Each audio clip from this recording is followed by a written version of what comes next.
Uyu munsi rero turi iwanyu mu ntara ya Butanyerera. Uyu munsi twicaye muri komine Tangara. Twaje iwanyu kubera dufise abarundi bafitanye amatati bituye umugwi severe.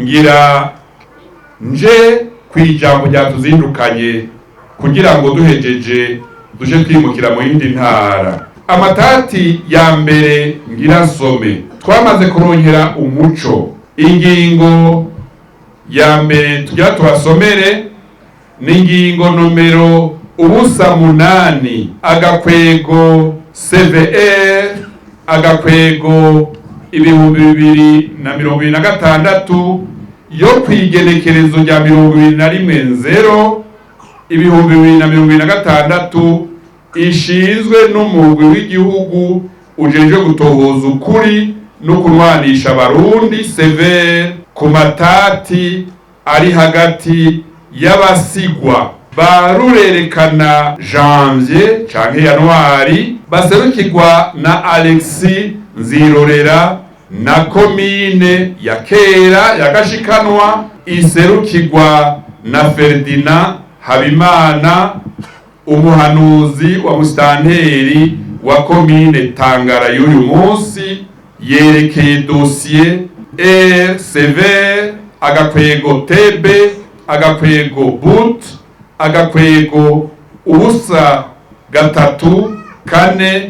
agakwego 2025. Mwumvise ko harimo komine, mwumvise ko hariho Rurerekana Janvier baserukirwa na Alexis Nzirorera. Amatohoza yagenze gute? Twakoze inama ya bose y'abakomiseri yashashe kwigenekerezo rya 2020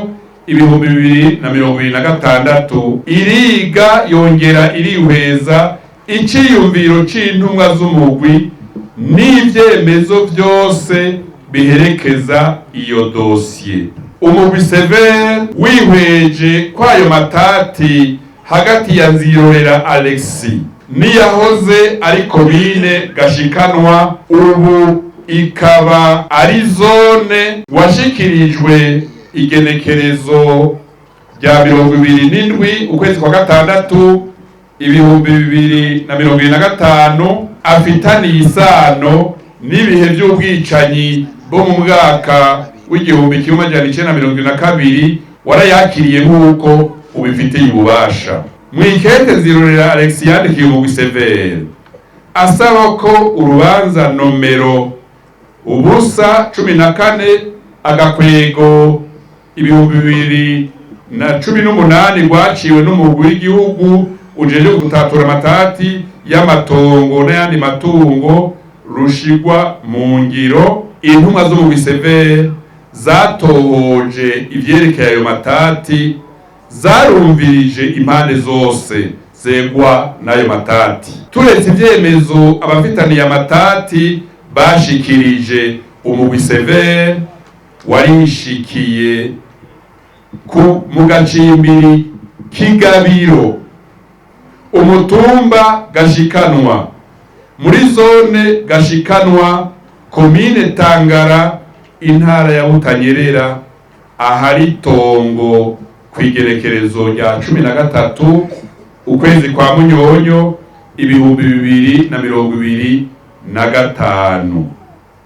Intumwa z'umugwi severe zarumvirije ivyabona Ndaruzaniye Pascali na Bunziya Eustache bizi akahise kitongo.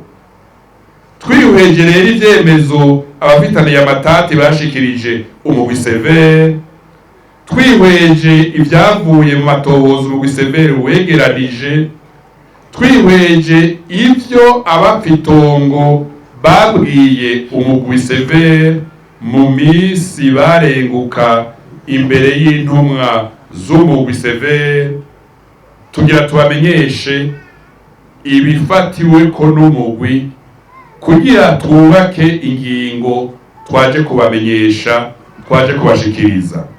Umugwi severe ufashe ingingo zikurikira. Ingingo ya mbere, Nzirorera Alexis arahebujwe kuri parasera yarondera kuri komine Gashikanwa ya kera iri mu gacimbiri Kigabiro, umutumba Gashikanwa, zone Gashikanwa, komine Tangara. Ingingo ya kabiri, parasera yari mu matati iguma yegukiye komine Tangara. Ingingo ya gatatu, ingingo ifuse ingingo zose zari zimaze gufatwa kuri aya matati. Ingingo ya kane, iyi ngingo ni ntabanduka, ishigwa mu ngiro igisohoka kandi ntiyungururizwa mu masentare hisunzwe ingingo ya 14 na 15 zibwirizwa nomero 1 agakwego 11 ryo kuwa 28 Rusama 2024 rigenga umugwi severe. Ingingo ya gatanu, iyi ngingo ishigwa mu ngiro n'umugwi severe. Impanuro twotanga uyu munsi twicaye muri kino kibanza nizo kubwira abarundi bose bicaye mu bitari gwabo yuko bo kwitegura bakaganira n'abafitaniye amatati bagashika mu masezerano umugwi severe utarinze kubyinjiramo. Ayo masezerano bayumvikanye, twebwe nk'umugwi severe baca bayadushikiriza tukashirako ikidodo. Umwumvikano rero wibwirizwa dufise ni uje imbere kugira ngo ari inzu yanyazwe, ari tongo, eka n'ayandi matungo, burya ababanyi barabizi cane cane bakuze iyo bashatse gusohora ukuri. Tubasabe mwinjire mu biganiro bibyara amasezerano. Abazi kinofunofu mwibwirizwa bavyise arrangement arabiyable. Iyo ni impanuro ya mbere. Impanuro ya kabiri ku bavyeyi nabo bibarutse uyu munsi mu gihugu, uhereye i Bujumbura, Ngozi, Muyinga, ukaja Imakambi, Bururi, mu Kayanza, mu Kirundo, hari abana bavukiye mu mazu bagakurira mu mazu batazi ko ayo mazu yanyazwe. Abavyeyi babo bakinumira, umwana akavuka akongera muri iyo nzu agakura akaja kubaka urwiwe, abavyeyi barinumiye. Muri iyi myaka turi muri iki givi, hari abana bazomenya muri uno mwaka cyangwa umwaka uza ko ya nzu bavukiramwo ari nyagano. Batangare, bababare, bashaburira abavyeyi kubera binumiye. Bana gwaruka muri ngaha, baza abavyeyi banyu muti irya nzu ni yacu canke ni nyagano. Nimutinye kubibaza kuko turamaze kubona abana bagwa mu ngorane batazire vyagenze. Impanuro ya gatatu tuyishikiriza abarongoye ubutungane bari ngaha, abarongoye ikomine, zone, intara. Hanura bene gihugu bagura amatongo canke amazu, ntibasubire kugura ibintu batazi kahise kavyo, kuko uguze icibwe, uguze icanyazwe, ntacuburose wikwegeye ingorane. Muzogure amatongo canke amazu muzi kahise kavyo, kuko ukagura iryo tongo uzobuguriye umuntu yadandaje ikitari gwiwe. Nta udandaza rero ikitari gwiwe. Kubazi igifaransa ikinofunofu, twashaka kubabwira ko hari itandukaniro nini hagati y'umuntu yitwa nyeneco n'umuntu afise ikintu.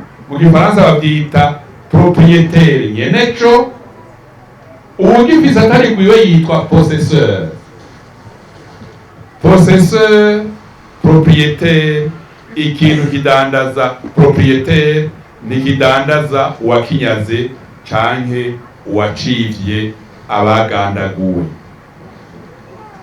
Ikindi turemereye abarongoye intara, abarongoye ikomine cane cane, nuko dushitse Bujumbura tuzofata ikete tugafata izingingo tukagira fotokopi yazo kugira zibe ziryamye mu ntara, zibe ziryamye mu ikomine, kuko kuri izi ngingo dufashe harabazoza kubabwira ayandi makuru.